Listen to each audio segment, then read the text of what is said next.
அறிவிச்சுடர் பார்வையாளர்களுக்கு வணக்கம். இன்றைய காணொளி ஒரு வித்தியாசமான காணொளி. இன்றைக்கு நம்மோடு பேச இருப்பவர் திரு தினகரன் ஞானகுருசாமி அவர்கள். ஒரு பொறியாளர், தீவிர சைவம் மற்றும் முருக பக்த குடும்பத்தை சார்ந்தவர். இதுவரை 3 நூல்களை இவர் எழுதியிருக்கிறார். ஒன்று அறியப்படாத இந்து மதம் முதல் பாகம், இது நியூ செஞ்சுரிஸ் புக் சார்பாக வெளியிடப்பட்டிருக்கிறது. 2வது நூல் நீங்கள் 4வது கணவரா, நன்செய் பதிப்பகத்தினுடைய வெளியீடு. 3வது நூல் சனாதனம் அறிவோம், சனாதனம் லீக்ஸ், நியூ செஞ்சுரி புத்தகத்தினுடைய வெளியீடு. கடவுள் நம்பிக்கையோடு வாழ்ந்தவர் இவர். திடீரென்று அவரால் தர்மசாஸ்திர நூல்கள் என்று கருதப்படக்கூடிய நூல்கள்,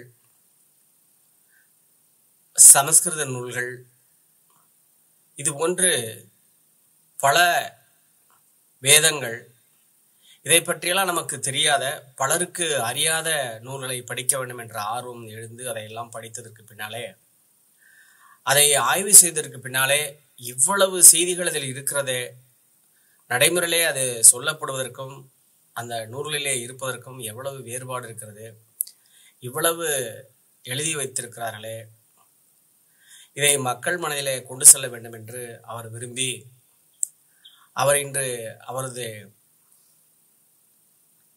முகநூல் பக்கத்தில் ஏராளமான பதிவுகளை செய்திருக்கிறார். அவரோடு பேசுகிறோம், வாருங்கள். அவர் இந்த காணொளி மூலமாக என்ன சொல்ல விரும்புகிறார் என்றால், அந்த வேத நூல்களை எல்லாம் படியுங்கள், எல்லாமே கிடைக்கிறது இணையத்தில், அதை எல்லோரும் படிக்க வேண்டும், படித்து தெரிந்து கொள்ள வேண்டும். அதில் என்ன இருக்கிறது, அதில் இருக்கக்கூடிய பொருள் என்ன, எதை பற்றி எல்லாம் சொல்லியிருக்கிறார்கள், மனிதர்களை எவ்வாறு அவர்கள் சொல்லுகிறார்கள், உயர்வு தாழ்வு கற்பிக்கிறார்கள் என்றெல்லாம் அவர் சொல்லுகிறார்கள். அதை கேட்போம். இப்ப வாங்க காணொளிக்குள்ள போகலாம். அதுதான், சின்ன பிள்ளையில இருந்து அப்பாவோட வளர்ப்பு இருக்கும்போது அப்பாவை கூட்டு போகாத பக்கத்துல இருந்த கோயில்களுக்கெல்லாம் அடிக்கோட கூட்டு போவாங்க. நாங்க இருந்தது வந்து மண்டபம் கேம்ப் அப்படின்னு சொல்லி ஒரு ஊர். அப்பா அங்க இருக்கிற ஒரு சென்ட்ரல் கவர்மெண்ட் ஒரு ஆபீஸ்ல தான் ஒர்க் பண்ணிட்டு இருந்தாங்க. அதனால எப்பெல்லாம் சமயம் கிடைக்குதோ டெய்லி பக்கத்துல இருக்கக்கூடிய ஒரு அம்மன் கோயிலுக்கு போவோம். அது ஒரு முருகன் கோயிலும் சிவன் கோயில் எல்லாம் சேர்ந்துதான் அம்மன் கோயில்னு சொல்லி ஒரு கோயில் இருக்கு. அதை தாண்டி பிறப்பன் வலசைன்னு ஒரு ஊர் இருக்கு. அது வந்து ராமநாதபுரத்துல இருந்து உச்சப்புலின்னு ஒரு ஊர் இருக்கு. அதுக்கும் மண்டபத்துக்கும் இடையில உச்சப்புலி அந்த இது நம்ம விமான நிலையம் இருக்குல்ல, அது ஆர்மி, இவங்க ஏர்போர்ஸோட பேஸ் இருக்காங்க. ஆமா, அது பக்கத்துல வந்து பிறப்பன் வலசைன்னு ஒரு ஊர் இருக்கு. சின்ன ஊர் தான். அந்த இடத்துக்கு என்ன ஒரு முக்கியத்துவம் அப்படின்னா, பாம்பன் சுவாமிகள்னு ஒரு சுவாமிகள் இருந்தார். இப்போ இந்த நூற்றாண்டு தொடக்கத்துல, ஆமா அதுக்கு முன்னாடி, அவர் வந்து தவம் பண்ண இடம். அந்த இடம் எப்படின்னா, அவர் வந்து மண்ணில தன்னோட கழுத்து வரைக்கும் புதைச்சி தரையில அந்த இடத்துல இருந்து முருகனை நோக்கி தவம் பண்ணதா சொல்லுவாங்க. அவருக்கு முருகன் அங்க காட்சி கொடுத்ததாகவும், பின்னாடி அந்த இடத்துல ஒரு முருகன் கோயில் எழுப்பப்பட்டது. அந்த முருகன் கோயிலுக்கு அப்பா கூட்டு போவாங்க. சமயம் கிடைக்கும் போதெல்லாம் போவோம். அப்போ வந்து ரயில்வே ஸ்டேஷன்லாம் அப்ப ஆரம்பிக்கல. அப்புறம் இடையில இவ்வளவு மக்கள் கூட்டம் வர ஆரம்பிக்கிறத பார்த்து அங்க ஒரு ரயில்வே ஸ்டேஷன்லாம் வந்தது. பெரிய கோயிலா கட்டிக்கிட்டாங்க. அப்புறம் பாம்பன் அந்த பாலம் தொடங்குற இடத்துல வந்து ஒரு சித்தர் இருந்தார். ஜடமுடியெல்லாம் பெருசா வச்சு அவர் ஒரு வயசான ஒரு சித்தர். அவரை அந்த சித்தரை பாக்குறதுக்காக அப்பா அங்க கூட்டு போவாங்க. அப்புறம் இந்த பஜனை எல்லாம் பாடும்போது தேவாரம் திருவாசகம் பாடல்கள்ல இருந்து திருவருப்பா அந்த இதெல்லாம் பாடல்கள்லாம் அப்பா வந்து சொல்லி கொடுப்பாங்க. அப்பவே திருப்புகழ் பாடல், அப்பா வந்து பெரிய புக்கு திருப்புகளுக்கு அப்பா ரொம்ப ஒரு ஃபேன் அவர். அதனால அப்பவே அந்த பாடல்கள்லாம் சொல்லி கொடுத்ததுக்கு. அதே மாதிரி முருகனோட அந்த பக்தி பாடல்கள்லாம் ரொம்ப சர்வசாதாரணமா பாடக்கூடிய ஒரு வாய்ப்பு. அப்போ எல்லா அந்த கோயிலுக்கு போனாலே நாங்க பாடிட்டே தான் இருப்போம், பாடல்கள் பாடிட்டே இருப்போம். பஜனை முடிஞ்சு வீட்டுக்கு தான் வருவோம். டெய்லி இப்படி ஒரு ஆக்டிவிட்டி இருந்துச்சு ஒரு பீரியட் வரைக்கும். அப்பா மறைவுக்கு பிறகுதான் எங்களோட சொந்த ஊருக்கு நாங்க போனோம். அது வந்து ஸ்ரீவில்லிபுத்தூர் பக்கத்துல இருக்கக்கூடிய மம்சாபுரம்னு சொல்லி ஒரு கிராமம். அங்க போனதுக்கு அப்புறம் தான் என்னோட லைஃப் ரொம்பவே மாறி போச்சு. ஏன்னா அப்பா இறந்ததுக்கு அப்புறம் ரொம்ப கஷ்டம் ஆகும். ஏன்னா அம்மாவுக்கு வந்து பென்ஷன் வர்றதுக்கே ஒரு 2 இயர்ஸ் ஆச்சு. ஸோ அந்த பீரியட்ல இருந்து படிப்புக்காக கஷ்டப்பட்ட காலங்கள் அது எல்லாமே. அதுக்கு இடையில வந்து வாசிப்புங்கிறது மட்டும் ரொம்ப தொடர்ச்சியா இருந்தது. கிட்டத்தட்ட எனக்கு நினைவு தெரியணும்னா 6th இருந்தே நான் லைப்ரரியில மெம்பர்ஷிப் வாங்கிட்டேன். அப்போ கிராமத்துல வந்து அவ்வளவு பெரிய லைப்ரரி, ஒரு பப்ளிக் லைப்ரரி வந்து மற்ற ஊர்களை பார்க்கும்போது எங்க ஊர்ல அது ஒரு பெரிய லைப்ரரி, அதை நான் சொல்ல முடியும். அப்போ இருந்த அந்த பாப்புலேஷன் வந்து ஒரு 25,000 இருக்கலாம். அந்த 25,000 இருக்கக்கூடிய ஒரு பாப்புலேஷன் அவ்வளவு பெரிய லைப்ரரி அது. ரொம்ப நல்ல புக்குகள்லாம் இருந்தது. அப்ப வாசிக்கக்கூடிய ஒரு சந்தர்ப்பம். அந்த இள வயதுல வந்து காமிக்ஸ்ல இருந்து தொடங்கி அதுக்கப்புறம் நாவல்கள் அப்படின்னு சொல்லி இலக்கியம் அப்படின்னு சொல்லி கொஞ்சம் கொஞ்சமா நகர்ந்து கடைசியில வந்து சமயம் சார்ந்த நூல்களை வாசிக்க அப்பவே ஆரம்பிச்சிட்டோம். அந்த ஏஜ்லயே ராமாயணமும் மகாபாரதமும் முழு வால்யூமும் வாசிச்சிருக்கேன். ஆனா இப்ப எனக்கு முழுக்க யாவும் இல்லை. அப்ப ஏதோ ஒரு இதுல ஸ்பீட்ல அது வாட்ச் முடிச்ச ஒரு சந்தர்ப்பம். இதுக்கு இடையில வந்து ஜாப் கிடைச்சு வேற வேற மாநிலங்களுக்கு டிராவல் பண்ணக்கூடிய ஒரு சந்தர்ப்பம் கிடைச்சது. அப்போ ஒரு பெரிய கேப். இந்த புக்கு எல்லாம் இப்போ அவைலபிலிட்டி இல்லை. ஆந்திரால கொஞ்ச நாள், ஒரிசால கொஞ்ச நாள், அப்புறம் மத்திய பிரதேசல கொஞ்ச நாள், அப்புறம் ஒரு 10 வருஷத்துக்கு மேல டெல்லியில நான் போகாத ஸ்டேட் இல்லை. நிறைய எல்லா ஸ்டேட்டுக்கும் போயிருக்கேன். தமிழ்நாடு கூட எனக்கு நிறைய பரிச்சயம் கிடையாது. ஆனா நார்த் இந்தியா முழுக்க டிராவல் பண்ணதுனால அந்த ஏரியாவே நல்லாவே எனக்கு தெரியும், பணி நிமித்தமா போனதுனால. டெல்லியில இருக்கும்போது மறுபடியும் புத்தகம் வாசிக்கக்கூடிய ஒரு சந்தர்ப்பம் எனக்கு கிடைச்சது. அதை தாண்டி மிடில் ஈஸ்டுக்கு போய் ஒரு 7 இயர்ஸ் ஒர்க் பண்ணியிருக்கேன். அங்கேயும் மிடில் ஈஸ்ட்ல எங்க ஆஃபீஸ் வந்து டெல்லி பேஸ்ல, அதாவது துபாய் பேஸ் இருந்தாலும் முழுக்க மிடில் ஈஸ்ட்ல இருக்கக்கூடிய எல்லா நாடுகளுக்கும் போயிருக்கேன். சிரியாவுக்கும் ஜோர்டான் இந்த மாதிரி நாடுகளுக்கெல்லாம் போயிருக்கேன். அப்போயும் நிறைய ஓய்வு நேரம் கிடைக்கும் போதெல்லாம் நூல்களை படிக்கக்கூடிய ஒரு சந்தர்ப்பம் கிடைச்சது. அதுக்கப்புறம் சிட்னிக்கு 2008ல பிகினிங்ல வந்துடும். அப்ப இருந்து இப்போ வரைக்கும் சிட்னில தான் இருக்கேன். சிட்னி வந்ததுக்கு அப்புறமே என்னோட லைஃபே கம்ப்ளீட்டா சேஞ்ச் ஆயிடுச்சு. நிறைய நூல்களை வாசிக்கக்கூடிய ஒரு வாய்ப்பு வந்து அங்க வந்ததுக்கு அப்புறம் தான் அதிகம் எனக்கு கிடைச்சது. சிட்னி வந்ததுக்கு அப்புறம் ஒரு வாய்ப்பு அப்படின்னா, வீட்டு பக்கத்திலேயே வந்து எங்களுக்கு ஸ்ரீலங்கன்ஸ் தொடங்கின ஒரு லைப்ரரி, அறிவகம் அப்படின்னு சொல்லி ஒரு லைப்ரரி இருந்தது. ஸ்ரீலங்கன்ஸ் ஏற்படுத்தின ஒரு தமிழ் லைப்ரரி. அங்க நிறைய நூல்கள் வாசிக்கக்கூடிய ஒரு வாய்ப்பு கிடைச்சது. நான் கனவுல நினைச்சு கூட பார்க்கல. இந்த மாதிரி ஒரு புக்கை எடுத்துட்டு வாசிச்சுட்டே ஆபீஸ்க்கு போகக்கூடிய ஒரு நடைமுறை இருந்துச்சு. படிச்சுட்டே ஒரு 3 கிலோமீட்டர்ஸ் நடந்து போவோம். ஆபீஸ் போற வரைக்கும் நடைபாதையிலேயே வந்து நம்ம சாதாரண மாதிரி ரோடு இருக்குன்னா அங்க வந்து நடக்கிறதுக்குன்னு தனியா அந்த இடம் ஸ்பேஸ் ஒதுக்கியிருப்பாங்க. அதுல வேற யாரோட இதுவும் இருக்காது, இடையூறு இருக்காது. அதனால அந்த இடத்துல வந்து நடந்துட்டேவும் வாசிட்டே போறதுக்கு அவ்வளவு ஈஸியா இருக்கும். அந்த வாய்ப்பெல்லாம் நான் கனவுல கூட நினைச்சு பார்த்தது இல்லை. இப்படி நம்ம ஒரு கதை புத்தகத்தையோ அல்லது ஒரு இலக்கியம் சம்பந்தப்பட்ட ஒரு நூலையோ அல்லது பக்தி இலக்கியமோ அல்லது இந்த மாதிரி மத சம்பந்தப்பட்ட ஒரு நூலை வாசிட்டே ஆபீஸ் வரைக்கும் போகக்கூடிய ஒரு வாய்ப்பு. அப்போ அந்த மாதிரி கிடைச்சதுனாலதான் நிறைய நூல்களை வாசிக்கிறதுக்கு அதிகமான ஒரு டைம் கிடைச்சு, பணியும் அதுக்கு ஏத்த மாதிரி இருந்ததுனால ரொம்பவே எனக்கு சௌகரியமா இருந்துச்சு. அப்பதான் ஃபர்ஸ்ட் வந்து இயல்பா எனக்கு வந்து இப்படி இருக்கக்கூடிய அந்த ஈர்ப்பெல்லாம் குறைய ஆரம்பிச்சது. மதம் மேல இருக்கிறது, படிக்க நிறைய நூல்கள் வந்து 5, 10 நூல், 200 அல்லது 100 போகும்போது என்னாச்சு அப்படின்னா, நான் கற்பனை வச்சு பண்ணியிருந்த அந்த சமயம் வந்து வேற. ஆனா நூல்களோட ஆதாரபூர்வமா இருக்கக்கூடிய விஷயங்கள் வந்து தலைகீழ ஒரு 180 டிகிரி ஸ்பேஸ் ஷிஃப்ட் மாதிரி இருந்துச்சு. கம்ப்ளீட்டா மாற்றப்பட்டு இருந்துச்சு. அதை படிக்கதான் ரொம்ப ஷாக்கா இருந்தது. எனக்கு என்ன தோணுச்சு அப்படின்னா, ஒரு 10 நூல், 220 நூல் அல்லது 100 நூல் கூட அப்படி இருந்திருந்தா கூட எனக்கு ஏதோ சுயநலத்தினால எழுதிட்டாங்க அப்படின்னு சொல்லி என்னால அதை ஒதுக்கிட்டு போயிருக்க முடியும். அப்படி இல்லாம ஆயிரக்கணக்கான நூல்களும் ஒரே விஷயத்த வேற வேற ஆங்கிள், வேற வேற விதமா மாற்றி சொல்லியிருக்காங்க அப்படிங்கிறது என்னால புரிஞ்சுக்க முடிச்சு. அதாவது கோர் மெசேஜ் என்னங்கிறது பார்க்கும்போது அடிப்படையில அந்த பாகுபாடும் பிரிவினைவாதமும் இருக்கிறத என்னால புரிஞ்சுக்க முடியும் ஈஸியா. அது வந்து வேதங்கள்ல இருந்து தொடங்கியே இருக்கு. நம்ம சொல்லக்கூடிய அந்த ரொம்ப பழமையான நூல் அப்படின்னு பார்க்கும்போது வைதிக நூல்கள்ல வந்து வேதத்தை தான் நம்ம குறிப்பிடுறோம் இல்லையா? அப்ப அந்த 4 வேதங்கள்ல இருந்து தொடங்கி அதுக்கு பின்னாடி எழுதப்பட்ட அந்த அந்திம வேதத்தோட அந்திம காலம்னு சொல்றோம் இல்லையா? அப்போ அந்த பீரியட்ல எழுதப்பட்ட நூல்கள் பார்க்கும்போது அது எல்லாமே இந்த இதிகாசங்கள், புராணங்கள் அப்படி அதுக்கு அடுத்து வரக்கூடிய தர்மசாஸ்திர நூல்கள், சாஸ்திர நூல்கள்னு சொல்லி நிறைய இருக்கு. அப்புறம் கிரந்த நூல்கள், அந்த எல்லாமே கிரந்த வடிவத்துல இருக்கான கிரந்த நூல்கள் வேற இருக்கு.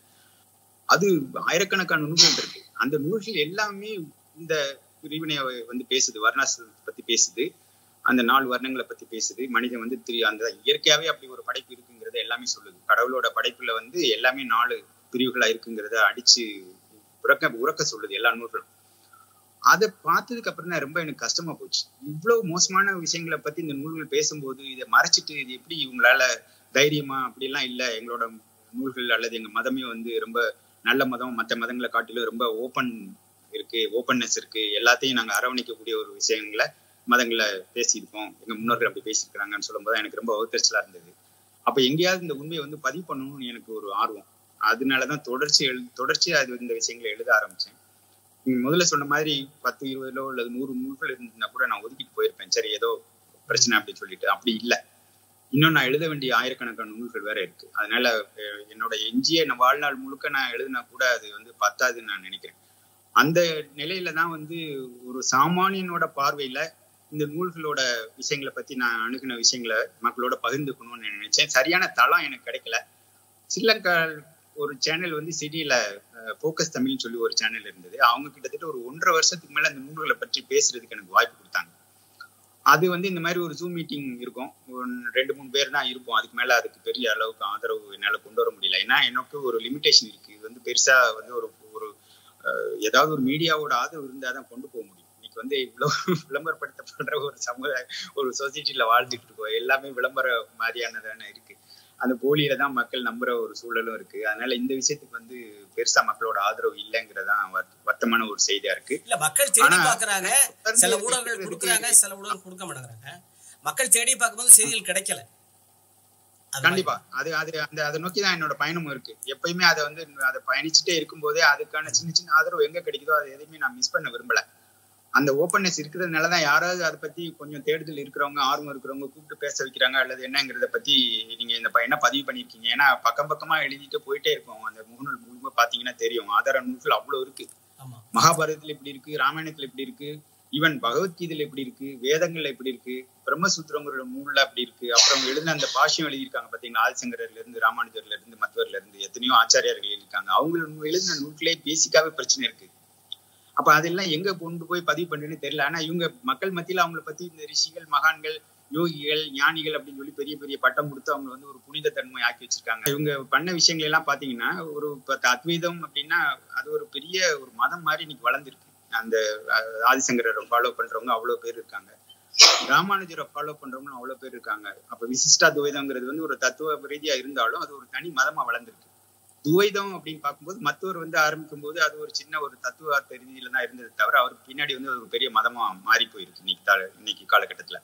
அப்ப இது எல்லாமே இந்த 3 மதங்களும் ஒரே ஒரு நூலை பேஸ் பண்ணிருக்கு. அதான் அந்த பிரம்மசூத்திரம் அப்படிங்கிற ஒரு நூல். அந்த ஒரு பிரம்மசூத்திரத்தை வந்து இந்த 3 ஆச்சாரியர்களும் படிக்கிறாங்க, வாசிக்கிறாங்க. வாசிக்கும் போது அதுல இருக்கக்கூடிய சூத்திரங்களோட அர்த்தத்தை வந்து அந்த ஆதிசங்கரர் புரிஞ்சுக்கிறாரு. அத்வைதத்தை தான் வந்து வியாசர் வந்து பிரம்மசூத்திரம் நூல்ல பதிவு பண்ணியிருக்கிறார் அப்படிங்கறத அவர் புரிஞ்சு அந்த 4 சூத்திரங்களே முடிவு பண்ணிடுறாரு. இது வந்து இந்த மொத்த நூலும் அத்வைதத்தை தான் பேசுது அப்படின்னு சொல்றாரு. அதுக்கு பின்னாடி வந்த ராமானுஜர் வந்து அதே நூலை வாசிச்சுட்டு அவர் ஒரு முடிவு பண்றாரு. இந்த 4 முக்கியமான சூத்திரத்தை வாசிச்சுட்டு அவர் சொல்றாரு, இது வந்து அத்வைதம் கிடையாதுங்க, இது வந்து விசிஷ்டா துவைதம் அப்படிங்கிறாரு. பின்னாடி வந்த மத்தவர் வந்து அதவும் வாசிச்சுட்டு அவரும் முடிவுக்கு வர்றாரு, இது வந்து ரெண்டுமே இல்ல, அத்வைதமும் கிடையாது, விசிஷ்டா துவைதமும் கிடையாது, இது வந்து துவைதம் அப்படின்னு சொல்லி அதுக்கு ஒரு புது பேர் கொடுக்குறாரு. ஆனா என்னை மாதிரி ஆட்கள் படிக்கும்போது அவங்க அந்த 4 சதுர்சூத்திரின்னு சொல்லுவாங்க. முதல் 4 சூத்திரங்களோட முக்கியத்துவம் கருதி அதை வந்து சதுர்சூத்தினா 4 சூத்திரங்கள், அதான் சதுர்னா 4, அதனால அந்த பேர் வந்தது. அந்த 4 சூத்திரத்துக்கு தான் வந்து முழுக்க முழுக்க ஆயிரக்கணக்கான பக்கங்கள்ல அவங்க வியாக்கியானம் எழுதியிருக்காங்க, விரிவுரை எழுதியிருக்காங்க. சரிங்களா? அப்புறம் இருக்கக்கூடிய மிச்சம் இருக்கிற சூத்திரம் இருக்கு பாத்தீங்களா, 555 சூத்திரம் மொத்தம் பிரம்மசூத்திரங்கிற அந்த நூல்ல. மத்ததுதான் எனக்கு ரொம்ப முக்கியமா இருக்கு. அதுல வந்து ஒரு சாப்டர் வந்து அபசூத்திராதிகரணம் அப்படின்னு சொல்லி ஒரு புருஷ சூத்திரம் சொன்னீங்களா, அது யாரு எழுதுனது, எந்த காலத்துல வந்த நூல்? இப்ப நெட்ல கிடைக்கும். புருஷ சூத்திரம்ங்கிறது வந்து 4 வேதங்கள்ல இருக்கு. எப்படின்னா இப்ப 4 வேதங்கள், ரிக்வேதம் இருக்கு, யசுர்வேதம் இருக்கு, சாமவேதம் இருக்கு, கடைசியா வந்த அதர்வண வேதம் இருக்கு. ஒரு காலகட்டம் வரைக்கும் வேதங்கள் 3 அப்படிங்கிற ஒரு கருத்து தான் இருந்தது. கடைசியா தொகுக்கப்பட்டதுதான் அந்த அதர்வண வேதம். இந்த 3 வேதங்கள்ல என்ன சொல்லப்பட்டிருக்கோ அதெல்லாம் எடுத்து தனியா அவங்க தொகுத்து போட்டிருக்காங்க. அதனால அது அதர்வண வேதம்னு வந்திருக்கு பின்னாடி காலத்துல. ஆனா இந்த 4 வேதங்கள்லயும் ஒரு முக்கியமான ஒரு சாப்டர் என்ன இருக்கு அப்படின்னா, புருஷ சூக்தம் அப்படிங்கிற ஒரு அத்தியாயம் 4 வேதங்களையும் இருக்கு. இந்த அத்தியாயம் எதை பத்தி பேசுது அப்படின்னா, இந்த பிரபஞ்சத்தோட படைப்பை பத்தி பேசுது. அதாவது இந்த அசையும் பொருள், அசையாத பொருள் எப்படி படைக்கப்பட்டது அப்படிங்கிறது. இப்ப அசையும் பொருள்னா நம்மள மாதிரி மனிதர்கள், விலங்குகள், பறவைகள் அப்படிலாம் இருக்கு இல்லையா, மரம், செடி, கொடி, அப்புறம் மலை, இந்த மாதிரி கடல், இந்த மாதிரி விஷயங்கள்லாம் எப்படி படைக்கப்பட்டதுலாம் அந்த மொத்தமா அசையும் அசையாத பொருள்லாம் வந்துருது. அதுல அந்த இதை பத்தி பேசக்கூடிய அந்த சாப்டர் வந்து 4 வேதங்களையும் சொல்லப்பட்டிருக்கு. அதுல வந்து அந்த மந்திரங்கள், அதாவது அந்த சூத்திரங்களோட எண்ணிக்கை அல்லது அந்த ஸ்லோகங்களோட எண்ணிக்கை வந்து வித்தியாசமா இருக்கும். ரிக்வேதத்துல கூட இருக்கலாம், யஜுர்வேதத்துல கொஞ்சம் கூட இருக்கலாம், சாம வேதத்திலையும் அதர்வண வேதத்திலையும் அதோட எண்ணிக்கை வந்து கூட குறைய இருக்கும். முக்கியமா வந்து ரிக்வேதத்துல இருக்கக்கூடிய அந்த புருஷ சூக்தத்தை தான் நிறைய பேர் கான்சென்ட்ரேட் பண்ணி அந்த 10வது மண்டலத்துல ஒரு இடத்துல அந்த ஸ்லோகம் வருது. அதாவது மனிதனோட பிறப்பை பத்தி பார்க்கும்போது அதாவது விராட் அப்படிங்கிற அந்த புருஷனோட அவனோட இதுல வர்றதுதான் பிரம்மாவோட தலையில இருந்து பிறந்தவங்க தான் பிராமணர்கள். அப்புறம் பிரம்மாவோட தோல்ல இருந்து பிறந்தவங்க சத்திரியர்கள், வயிற்றுல இருந்து பிறந்தவங்க வைசியர்கள், கால்ல இருந்து பிறந்தவங்க சூத்திரர்கள் அப்படின்னு சொல்லி அந்த சூத்திரம், அதாவது அந்த ஸ்லோகம் அதோட முடியுது. ஆனா இதுக்கு அடுத்த வந்த யஜுர்வேதம் இருக்கு இல்லையா, யஜுர்வேதத்தை வந்து 2 பிரிவா, 2 சாகையா பிரிக்கிறாங்க. அது வந்து எப்படின்னா யஜுர்வேதம் வந்து சுக்ல யஜுர்வேதம்னு சொல்றாங்க, இன்னொன்னு வந்து கிருஷ்ண யஜுர்வேதம்னு சொல்றாங்க. இந்த சுக்ல யஜுர்வேதம்னா வெண்மை, சுக்லம்னால வெண்மை நிறம்னு அர்த்தம். கிருஷ்ண அப்படின்னா கிருஷ்ணம் அப்படின்னால என்ன அர்த்தம், கருப்புன்னு அர்த்தம். இந்த ரெண்டு சாகையை பிரிக்கும் போது என்ன ஆகுது அப்படின்னா நார்த் இந்தியா முழுக்க இந்த சுக்ல யஜுர்வேதத்தை ஃபாலோ பண்ற வைதிகர்கள் தான் அதிகம். அவங்களை இப்படி நீங்க பேரை கூட பாத்துக்கலாம், எப்படின்னா சுக்லான்னு பேர்லாம் வச்சுப்பாங்க. அவங்க எல்லாம் வந்து சுக்ல யஜுர்வேதத்தை ஃபாலோ பண்றவங்கன்னு அர்த்தம். இப்ப ரிக்வேதத்தை ஃபாலோ பண்றவங்க வந்து ரிக்வேதிகள்னு அர்த்தம். சாமவேதிகள்னு சொல்லுவாங்க இல்லையா, சாமவேதத்தை ஃபாலோ பண்றவங்க. 4 வேதத்தை ஃபாலோ பண்றவங்க ரொம்ப கம்மி. இந்த சதுர்வேதின்னு சொல்லுவாங்க இல்லையா, 4 வேதத்தை படிக்கக்கூடியவங்கள எண்ணிக்கையில ரொம்ப குறைவு.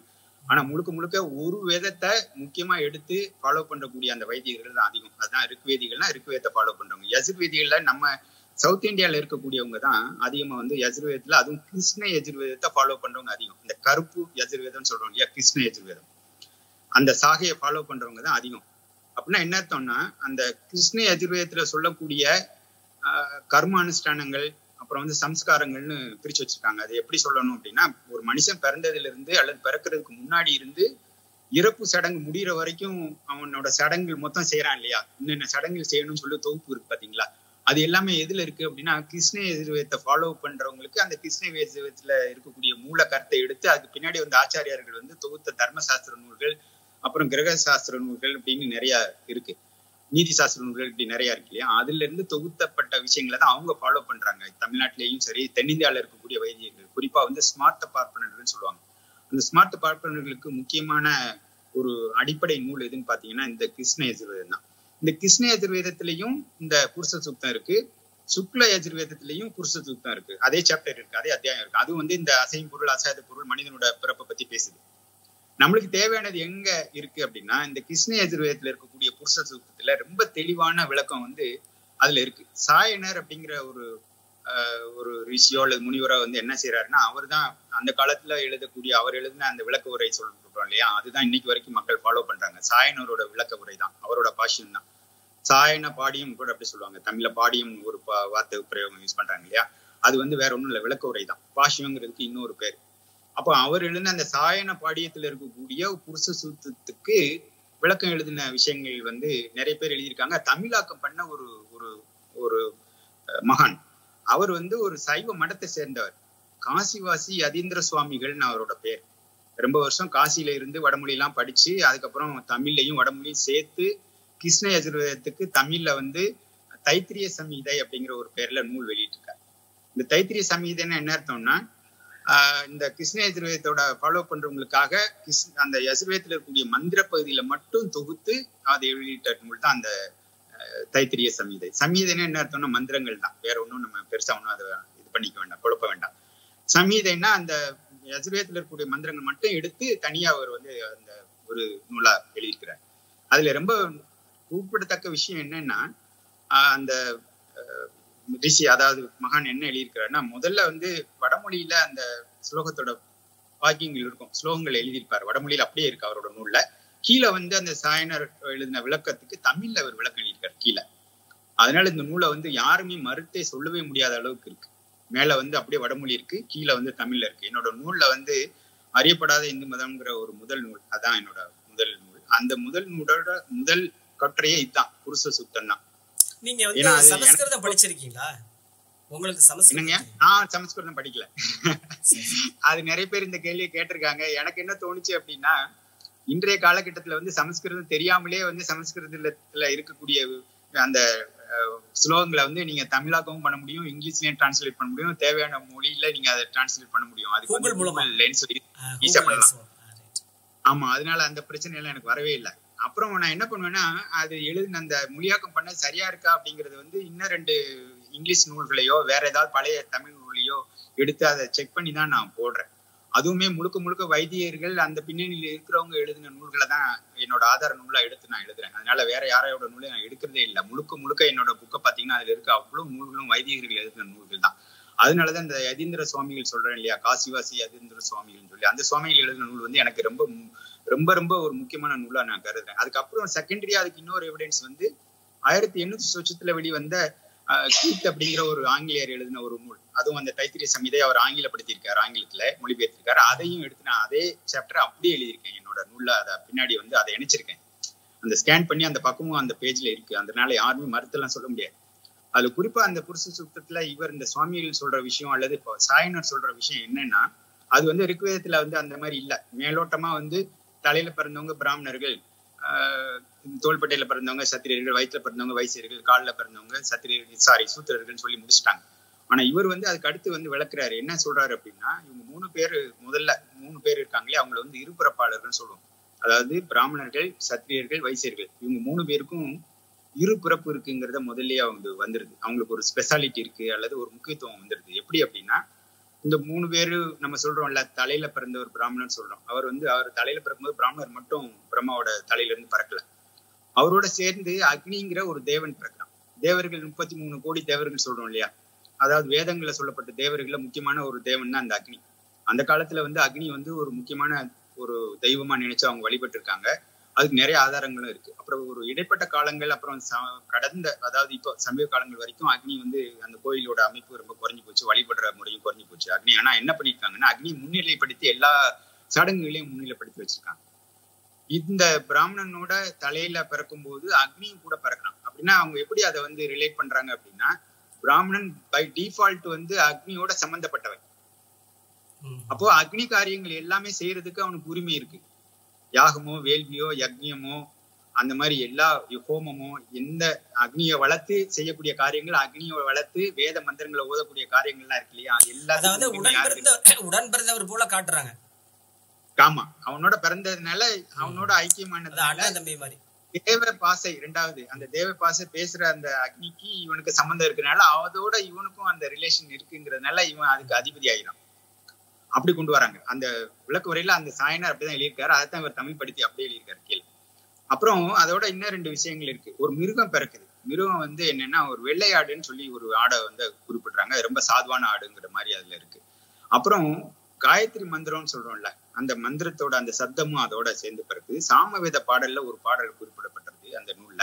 அந்த பாடலும் பிறக்குதுன்னு சொல்றாங்க. மொத்தம் 5 விஷயங்கள் அவனோட பிறக்குது. சரிங்களா? டோட்டலா இந்த பிராமணனோட தலையில பிறக்கும்போது அக்னிங்கிற ஒரு தேவன் பிறக்கிறான், சாமவேத பாடல் ஒண்ணு பிறக்குது, காயத்ரிங்கிற ஒரு மந்திரம் பிறக்குது. அதுக்கு அடுத்து வந்து இந்த மிருகங்கள்ல வந்து ஆடு, வெள்ளையாடுன்னு பிறக்குது.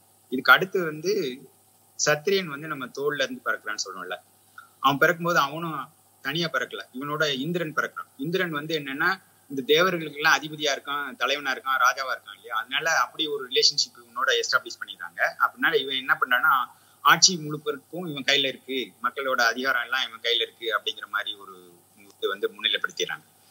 அப்புறம் இவனோட இன்னொரு பாடலும் பிறகுது, சாமவேத பாடலும் பிறகுது. அதே மாதிரி காயத்ரி சந்தஸ் மாதிரி, சந்தஸ்ங்கிறது வந்து சப்தம் தான், அந்த சப்தமும் அதோட சேர்ந்து பறக்குங்கிற மாதிரி இன்னொரு சப்தத்தை குறிப்பிடுறாங்க. திரிஸ்டுபோ அல்லது வேற ஏதோ பேர் அதுல இருக்கு. அப்ப அந்த மாதிரி இவனோட பிறக்கிற இன்னொரு மிருகம் வந்து வெள்ளையாடு மாதிரி இன்னொரு ஆடு, ரொம்ப வீரியமிக்க ஒரு ஆட்டை குறிப்பிடுறாங்க. சரிங்களா? அந்த ஆடு இவனோட சேர்ந்து பிறக்குது அப்படிங்கிற மாதிரி குறிப்பிடுறாங்க. முக்கியமா இந்திரனோட இவன் பிறக்கிறதுனால ராஜ்யம் சம்பந்தப்பட்ட விஷயங்களுக்கு இவன் வந்து அதிபதி ஆயிடும். ராஜ பரிபாலனம் நம்ம சொல்றோம்ல, அந்த மாதிரி விஷயங்களுக்கு. அப்போ ஆட்சி சம்பந்தப்பட்ட விஷயங்கள், போர் சம்பந்தப்பட்ட விஷயங்கள் ரொம்ப பராக்கிரமசாலியா இவன் இருக்கான். அதாவது இந்திரனுக்கு வந்து என்னன்னா ரொம்ப பலம் என்னன்னா, அந்த வஜ்ராயுதம்னு ஒண்ணு இருக்கு இல்லையா? அப்போ அந்த மாதிரி ஒரு சக்தி இவனுக்கு இருக்குங்கிறத அவங்க குறிப்பிடுறாங்க. அந்த சாயனரோட அந்த விளக்க உரையில அதுவும் வருது. 3ஆவது பிறக்கிற இந்த வைசியன் வந்து அவன் வந்து நம்ம வயிற்றுல இருந்து பிறக்கிறான்னு சொல்றோம் இல்லையா? அவனும் தனியா பிறக்கல. அவனோட வந்து விஸ்வேசன் சொல்லி ஒரு தேவன் பிறக்கிறான். அந்த தேவன் வந்து எதுக்கு குறிப்பிடப்படுது அப்படின்னா, செல்வத்துக்கு அதிபதியா குறிப்பிடுறாங்க. தேவர்கள்லயே வந்து அவங்க ஒரு முக்கியமான ஒரு ஆளா குறிப்பிடப்படுது. அவனோட சேர்ந்து வந்து மிருகம் பிறக்குது இல்லையா? அந்த மிருகம் என்ன பிறக்குது அப்படின்னா, பசுமாடு வந்து அவங்க கூட பிறக்குதுன்னு சொல்லி எழுதியிருக்காங்க. பசுமாடு வந்து எதை குறிக்குதுன்னா, செல்வத்தை குறிக்குது. அந்த காலத்துல வந்து இந்த ஆரியர்கள் இடம் விட்டு இடம் பெயர்ந்து நடந்ததுனால, வேற வேற இடங்களுக்கு போனதுனால அவங்களுக்கு செல்வங்கிறது கால்நடையை தான் செல்வமா இருந்திருக்கு. அவங்களுக்கு நிலம் எல்லாம் கிடையாது. அதனால கால்நடை எண்ணிக்கையை வச்சுதான் அவங்க பெரிய பணக்காரங்கிறதுலாம் அந்த காலத்துல அளவுகோலா வச்சிருந்திருக்காங்க. அப்போ பசுமாடுங்கிறது வந்து செல்வத்தை குறிக்கிறதுனால அது வந்து வைசியனுக்கு ரிலேட்டடா அப்படியே பேசப்படுது. அதோட சேர்ந்து சந்தஸ் வந்து அதோட இன்னொரு சப்தமும் பிறக்குது, சாமவேத பாடலும் பிறக்குது.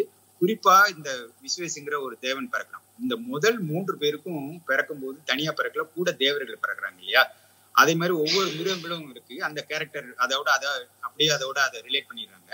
பசுமாடு வந்து செல்வத்துக்கு அதிபதினால வைசியனுக்கு அதை ரிலேட் பண்ணிடுறாங்க. கடைசியா அவன் காலில் பிறக்கிறான் பாருங்க, சூத்திரனோட எந்த தேவர்களும் பிறக்கலைங்க. அதான் நம்ம ரொம்ப எளிமையா புரிஞ்சுக்க வேண்டிய ஒரு விஷயம். அதான் சாயனர் எழுதின அந்த விளக்கத்துக்கு, அந்த மேல இருக்க ஸ்லோகத்துக்கு இவர் கீழே எழுதுறாரு. சாயனர் எழுதின விளக்கத்துக்கு தமிழாக்கம் பண்ண அந்த சுவாமிஜியும் அதே தான் குறிப்பிடுறாரு. இந்த சூத்திரன் கூட எந்த தேவர்களும் பிறக்கல அப்படிங்கறதே என்ன கொண்டு வருது அப்படின்னா, அந்த முதல் 3 பேருக்கும் இவனுக்கும் ஒரு பெரிய வித்தியாசத்தை அங்கேயே கொண்டு வந்துடுறாங்க. இவனோட தேவர்கள் பிறக்கலைங்கிறதுனால தேவ பாஷைக்கு இவனுக்கும் முதல்ல சம்பந்தம் இல்லை. அப்புறம் அந்த பாஷையை யூஸ் பண்ணி தேவ மந்திரங்கள், அதாவது வேத மந்திரங்களை யூஸ் பண்ணி செய்யக்கூடிய காரியங்கள், அக்னி காரியங்கள் இருக்கு இல்லையா, அக்னி காரியங்களுக்கு இவனுக்கு சம்மந்தமே இல்லை. அதனாலதான் இவனோட காதுல கூட அவன் கேட்கக்கூடாது, வாயால உச்சரிக்க கூடாதுங்கிறது அங்கேயே வந்துருது.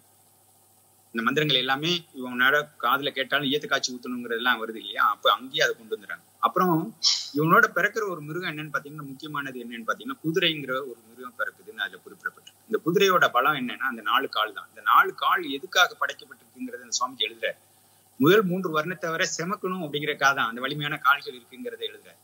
அதே மாதிரிதான் அந்த சூத்திரன் வந்து முதல் 3 வர்ணத்தவருக்கு அடிமை செய்யணுங்கிறதா அவங்களோட ஒரே தர்மங்கிறது அங்கேயே சொல்லப்பட்டிருக்கு.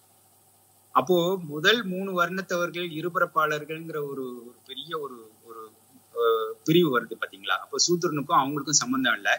அவங்க சொல்ற அந்த தேவபாசிக்கும் இந்த வேத மந்திரங்கள் இதுக்கும் அக்னி காரியங்களுக்கும் இவனுக்கும் சம்பந்தம் கிடையாது. இதை தாண்டி இந்த 3 பேரையும் செமக்கக்கூடிய, அவங்களுக்கு ஊழியம் செய்யக்கூடிய, அடிமை சேவை செய்யக்கூடிய ஒரே ஒரு பொறுப்பு மட்டும்தான் அவங்களுக்கு கையில இருக்கு, வேற எதுவுமே இல்லை. இடையில வந்து அந்த சாமவேத பாடலும் இன்னொரு சந்தோஷம் அது கூட பிறந்திருந்தாலும் முக்கியமா இந்த 2 தான் ரொம்ப முக்கியம். கூட தேவர்கள் பிறக்கலங்கிறது ரொம்ப ரொம்ப முக்கியமான ஒரு பாயிண்ட் அதுல இருக்கு. கடைசியா அந்த குதிரை பிறந்தது வந்து முதல் 3 வர்ணத்தவருக்கும் அடிமை சேவை செய்யணுங்கிறது அங்கேயே இவனுக்கு வந்து எஸ்டாப்ளிஷ் பண்ணிடுறாங்க. அதுக்கப்புறம் அந்த நூல்கள் எல்லாமே இதே வந்து காப்பி பேஸ்ட் பண்ண மாதிரி தான் அவங்க வந்து எல்லா நூல்களையும் இது அப்படியே எழுதியிருக்காங்க. இது தமிழ்ல மொழிபெயர்த்தாங்கன்னு சொன்னீங்களா, ஒரு சுவாமிஜி மொழிபெயர்த்தாருன்னு சொன்னீங்களா, அவர் யார், அவர் பேரு? அவர் வந்து காசிவாசி யதீந்திர சுவாமிகள். அவர் வந்து ஒரு சைவ மடத்தை சேர்ந்தவர். ஆனா காசில ரொம்ப வருஷம் இருந்து வடமொழியெல்லாம் தேர்ச்சி பெற்று அதுக்கப்புறம் தமிழ் புலமை அவருக்கு ஆல்ரெடி இருந்திருக்கு. அப்புறம் வடமொழியும் அந்த பயிற்சி இருந்ததுனால அவர் வந்து இந்த பார்வையில் அவர் வந்து எழுதவே இல்லை. அது வந்து சாயனர் எழுதினதை வந்து அவர் போற்றி புகழ்ந்துதான் அவர் எழுதியிருக்காரு. சரிங்களா, அவருக்கு இந்த பார்வை இல்லை. இது வந்து சூத்திரன் இப்படி கீழ்மைப்படுத்தி இவ்வளவு மோசமானவன் அப்படிங்கறது அங்கேயே இவங்க எழுதியிருக்காங்களேலாம் அவர் வந்து குறைப்படவில்லை. அப்படியெல்லாம் அவரு கிடைக்குது. அந்த நூல் இணையத்திலே கிடைக்குது, ஆன்லைன்லயே கிடைக்குது. அதை எடுத்துதான் என்னோட முதல் நூல்ல முதல் கட்டுரையில போட்டிருக்கேன். அந்த பேஜை ஸ்கேன் பண்ண பேஜையும் போட்டிருக்கேன். அதுக்கு அடுத்துதான் சொன்னேன்ல, கீத்துங்கிற ஒரு அறிஞர் எழுதின ஒரு இது இருக்கு இல்லையா, அவர் வந்து நம்ம சொல்ற மேக்ஸ் முல்லர் அவங்க காலத்துல இருந்து அவர் கூட இருந்திருக்காரு. அந்த குரூப்ல அந்த டீம் இருக்கு. மேக்ஸ் முல்லர் தனி ஆள் இல்லை, அவங்களோட ஒரு பெரிய டீம் இருந்திருக்காங்க. அந்த ஆசியாட்டிக் சொசைட்டின்னு சொல்றோம். அப்புறம் வந்து அந்த ஈஸ்டர்ன், அதாவது ஈஸ்டர்ன் பிலாசபி பத்தி ரிசர்ச் பண்ணவங்களா இருக்காங்க இல்லையா, அந்த காலத்துல இருந்து. அதுக்கப்புறம் ஒரு வருஷம் கழிச்சு இன்னும் 2 நூல்கள் எனக்கு தமிழ்ல கிடைச்சது. தமிழ்ல கிடைச்ச நூல்களும் இதே குறிப்பு, அந்த கீத் எழுதின விஷயமும் நான் சொன்னேன் இல்லையா, அந்த யதீந்திர சுவாமிகள் சொன்னேன் இல்லையா, அவர் சொன்ன விஷயங்களை அப்படியே காப்பி பேஸ்ட் பண்ண மாதிரி அவங்களும் எழுதியிருக்காங்க. அந்த 2 புக்கை எழுதினவங்களும் வைதிகர்கள் தான். அதனால மொத்தம் எனக்கு வந்து இந்த ஒரு விஷயத்த சொல்றதுக்கே எனக்கு 4 புக்குகள் இருக்கு இப்போ கன்ஃபார்மா சொல்றதுக்கு. சரிங்களா, இந்த மாதிரிதான் அந்த கிருஷ்ண யஜுர்வேதத்துல இருக்குங்கிறத நம்ம கன்ஃபார்ம் பண்றது. அதனாலதான் தைரியமா இந்த விஷயத்தை பத்தி நான் சொல்லிட்டே இருக்கேன். யாருனாலையும் மறுப்பே சொல்ல முடியல. ஏன்னா அங்கேயே வேதத்திலேயே இந்த குறிப்பு வந்துருச்சு.